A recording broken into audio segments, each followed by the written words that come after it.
Hi guys! This is Alea Jen and welcome back to my YouTube channel. So for today's video, maraming nagtatanong na magfa-flight na or papunta na dito sa Hong Kong. Ang tanong nila is paano daw ba sila magustuhan ng mga amo nila? Syempre, yun naman talaga yung una mong mararamdaman kapag papunta ka dito sa Hong Kong, hindi mo alam yung mukha ng yung ano ng amo ko, hindi ko talaga alam kung ano ugali nila, ganyan. So, ang tanong talaga sa isip ko, paano nila ako magustuhan? So, nandun na yung nagsisearch ako.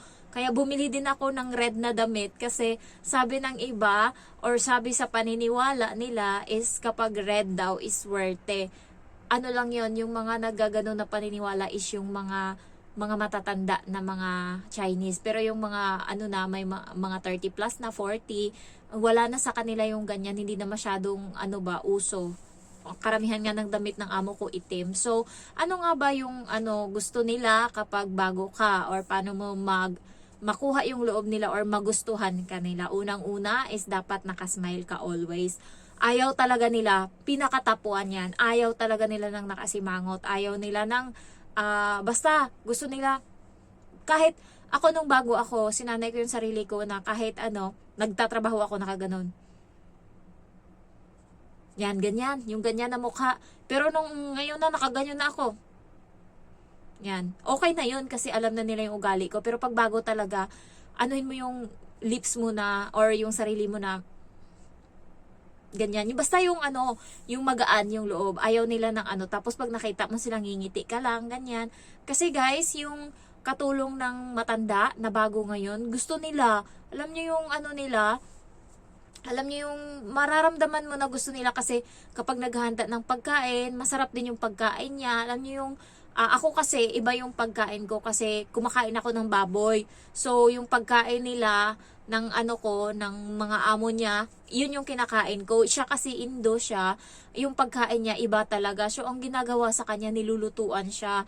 Nilulutuan siya ng isda. Ayan, hati din, meron din akong isda, syempre. Pero may baboy ako. Sa kanya, 2 isda binibigay. Tapos, hinahanapan siya ng para may ulam siya na madami siyang ulam. And, pinapartneran siya ng itlog. Ako walang itlog kasi meron na nga ako ng baboy, tsaka gulay, 3 klase. Tapos, meron akong baboy, isda. Tapos, marami talaga yung baboy ko. Kaya, minsan tinatapon ko na lang sa sobrang dami. So, siya, talagang nag-e-effort yung matanda na para masarapan siya sa pagkain niya. Pero yung dating katulong guys, sumasakit yung tiyan nun kasi kung na yung mga ilang araw na napagkain sa ref, yun yung pinapakain dun. Kaya importante or plus points kapag parati kayong nakangiti. Yan totoo yan. Kaya talagang yan yung tatandaan nyo hanggat maaari.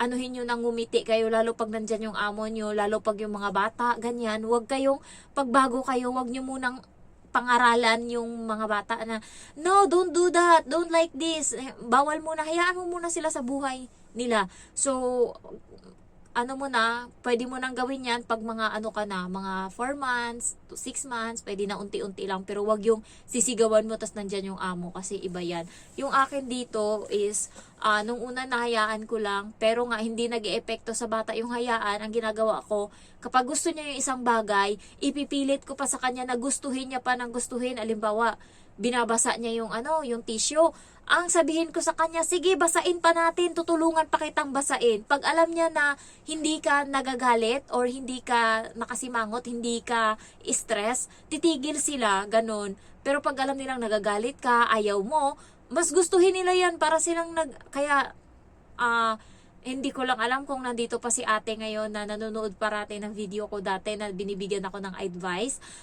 Sabi niya sa akin, i-reverse daw yung yung bata, reverse psychology daw. So ginawa ko yon, nagiging improve or nagiging siya, nagiging maganda, inuunti-unti ko. Ngayon binabasa niya yung short niya sa CR, tas titingnan niya yung mukha ko. Pag nagagalit ako, ibasa niya pa yan ng ibasa. Ang ginagawa ko, short niya lang yung binasa niya, binasa ko na lahat, pati yung damit niya. Siya na mismo yung kukuha noon, sasalbahin niya yung damit na binasa ko. Sabi ko sa kanya, wag mo akong hamunin ng ganyan, kaya basain ko talaga lahat yan, sinasabi ko sa'yo. Ayaw niya na yan, susunod na hindi niya na yan gagawin kasi alam niya hindi epekto. Iba na naman. So, kailangan yung utak mo talaga, kailangan dito ha, kapag dito ka sa Hong Kong, mga bata dito, mga salbahe, ganyan, kasi nga spoiled sila, tsaka yung mga magulang kasi dito hindi nananakit. Kaya parang feeling ng mga bata sila yung nasusunod.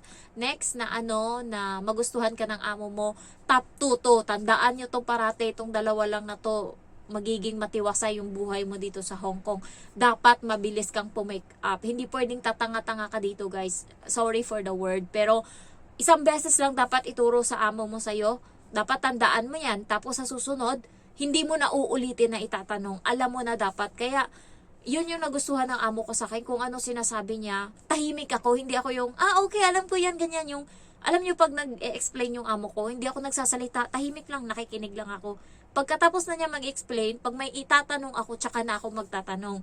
Hindi yung nagsasalita yung amo mo, ikakat mo, tapos magtatanong ka or okay ma'am, alam ko na yan, ganyan, magbibida-bida ka, tapos at the end of the day, mali ka. So, hindi pwede yung ganun. Huwag yung anuhin yung ugali nyo na bossig or Kailangan pag nagbigay ng instruction yung amo mo, pakinggan mo. Halimbawa sa akin, sabi ng amo ko, yung mga bago na damit, hindi mo yan ihahalo sa paglalaba kasi baka magkupas yan or mag-stain nga yung yung kulay, so mahahawaan yung ibang damit. Tandaan mo yan, hindi pwede na ngayon ginawa mo siya, sa susunod pag may bago uli, kailangan sabihan ka pa uli ng amo mo para lang magkusa ka, para lang gawin mo na i-separate na. Dapat kahit hindi ka sabihan, i-separate mo na kasi nasabihan ka na dati. Hindi pwede, ay akala ko ma'am okay lang, hindi pwede. Marami akong lalo yung iba na, excuse, alam mo yun, hindi pwede yung dito sa Hong Kong, guys. Totoo lang, ayaw nila niyan. Ayaw nila ng hindi mabilis make up. Kaya kailangan pagka bonus na lang yung iba bonus na lang pag masipag ka, ganyan. So ang gusto nila dito, isang salita, kuha agad. Ayaw nila ng paulit-ulit, lalo yung amo ko sisigaw yan pagka hindi. Isang beses tinanong ko, sabi niya sa akin, lutuin mo yung ganto, tapos tinanong ko uli, ma'am, lulutuin ko ba yung ganto? Di ba sinabi ko na kanina na lulutuin? Yung parang, ayun yung unang beses. Siguro mga wala pa akong 1 month nun. Ayun yung unang beses na, ato pala yung gusto niya. Tsaka, gaganon. Di ba sinabi ko na, yan, ganyan pala yung gusto mo. Sige, sa susunod kay, hindi na kita tatanungin. Alam ko na lahat yung gawin ko.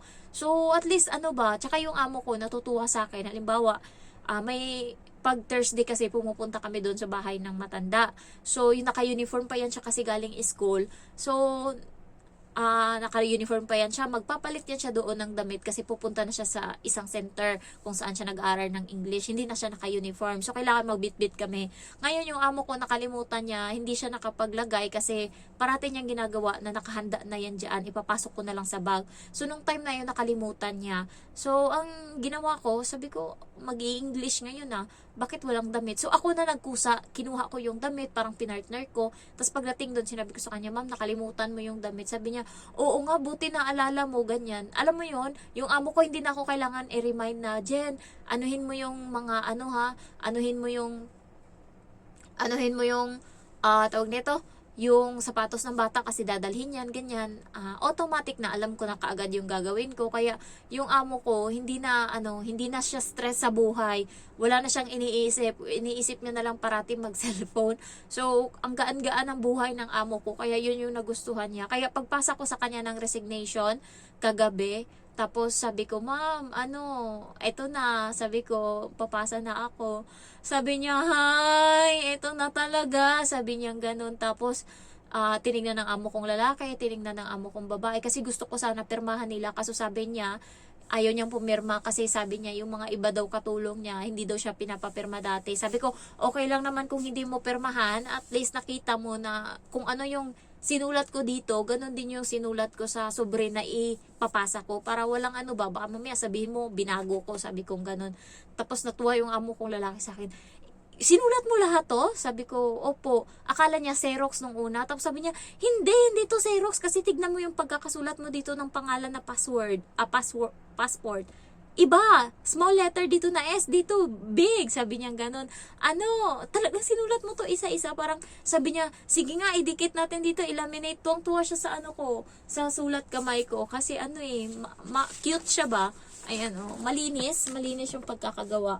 So, ayan, kaya nagustuhan ng amo kong lalaki, sabi niya, idikit daw namin doon para daw makita Pero yung amo kong babae, nalungkot siya. Sabi niya, hala, mag-i-start na ng countdown daw, na aalis na ako. Kasi alam niyo guys, ang ginagawa niya nung mga nakaraan, nung nagpaalam ako sa kanya, hindi niya pa natanggap. Natanggap niya yung una, pero hindi pa sumasagi sa isip niya. Ginagawa niya ako ng mabuti. Alam niyo yung hindi na siya kumakain sa bahay. Dati kasi kumakain yan kapag tanghali.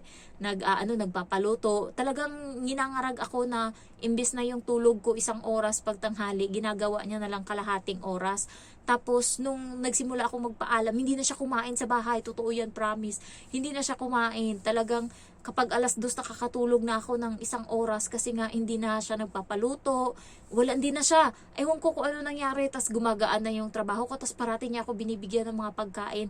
Iniisip niya siguro magbabago pa yung isip ko. Baka iniisip niya, baka magbago pa tong isip nito.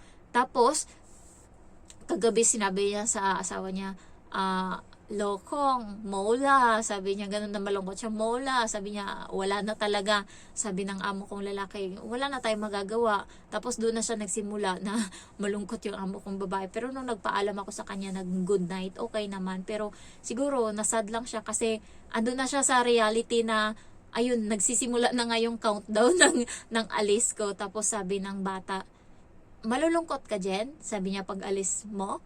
Sabi ko, oo. Ako din, malulungkot ako. Doon, parang namula na naman yung amo kong babae. Parang naano naman siya. Kasi guys, yun nga, gustong-gusto na nila ako. Tsaka, isa din siguro yung hindi ako magnanakaw, hindi ako sinungaling. Tsaka, yung pagluluto, kuhang-kuha ko yung lasa na gusto nila. Sabi nga ng amo kong lalaki, mamimiss niya daw yung the way ako magluto kasi nga daw masarap. Sabi niya nga minsan para daw nasa restaurant yung luto ko. Tuwang-tuwa talaga siya.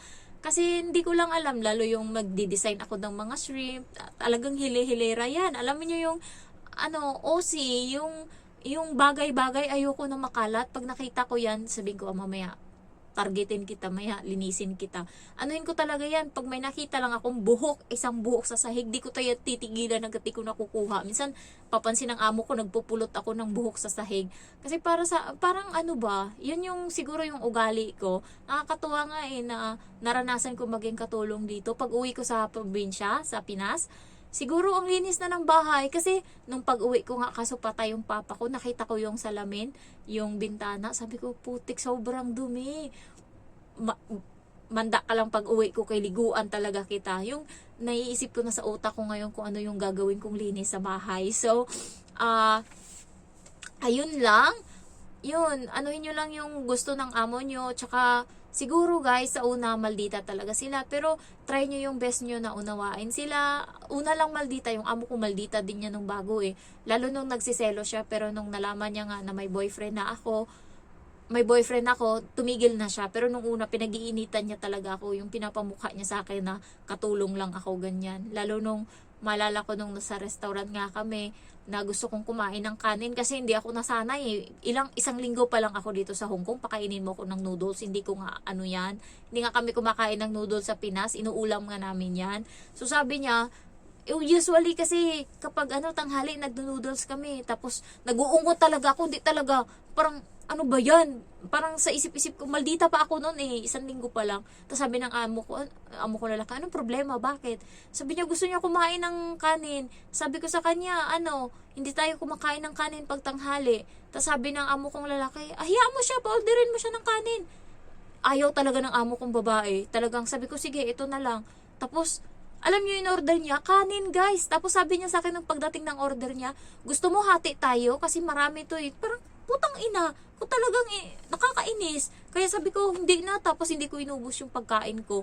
Sabaw lang talaga kinain ko noon. Tapos wala. Parang nasayang. As in, yung puno na bowl, nabawasan ko lang siguro yun ng mga, kung i-chopstick, siguro mga 5. Tapos puro yung sabaw na lang talaga iniinom ko. Kasi, bago pa lang ako noon. Pero ngayon, pahigupin mo ako ng noodles, paanuhin mo ako. Kaya kong ubusin na yung isang bowl. So, ayun lang. Na-explain ko lang. Thank you for watching and I love you all. Bye-bye.